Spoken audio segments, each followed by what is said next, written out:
Today is April 10th, 2021. My name is Charles Suter.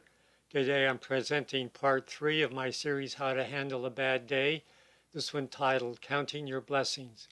My main message, counting your blessings will shift your attention to the positives in your life.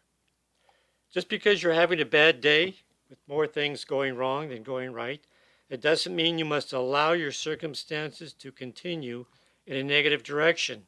Your attitudes and beliefs about your circumstances, more than anything else, determines how you view and subsequently how you deal with your reality. If you try to deal with your circumstances with a negative attitude, you're more likely to make the situation worse, suffering continued emotional distress along the way.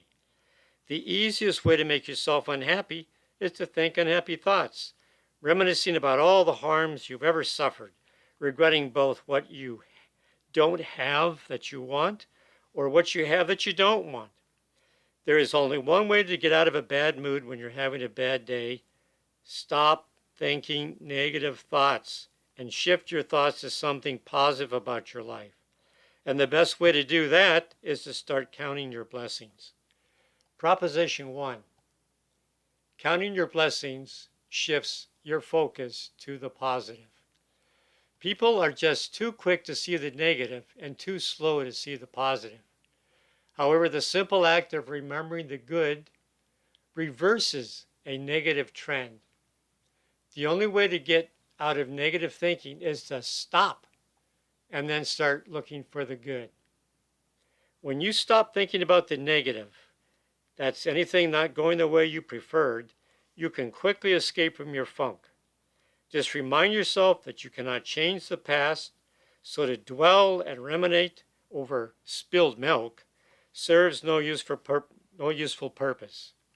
People tend to get captivated by the negativity inherent in any situation and completely ignore the positive, because losses are more hurtful than gains are pleasant.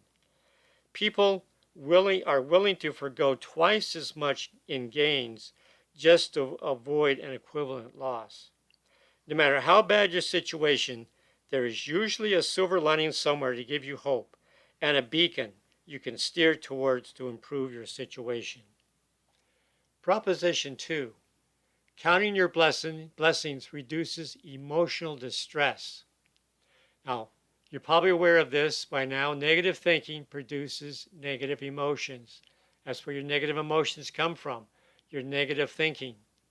And these negative emotions lead to destructive actions. And both negative actions and negative emotions simply cause more problems. You know when you're having a bad day when your emotions are negative and your stress level is running rampant. If you heed these early warnings, you can take corrective actions early by simply stopping the negative thinking. Stop thinking that this situation is terrible, or you just can't stand it any longer, or why does everything bad have to happen to me? If you don't stop the negativity early and you continue to think negative thoughts, it will lead to emotional distress and emotionally charged actions, both of which are unproductive and only makes matters worse. Proposition 3. Counting your blessings creates optimism that good outweighs the evil. Negativity is a product of pessimistic thinking that only perpetuates more negativity. On the other hand, the simple act of counting your blessings builds hope and optimism. What you believe is what you're going to perceive. So start believing that more blessings are forthcoming.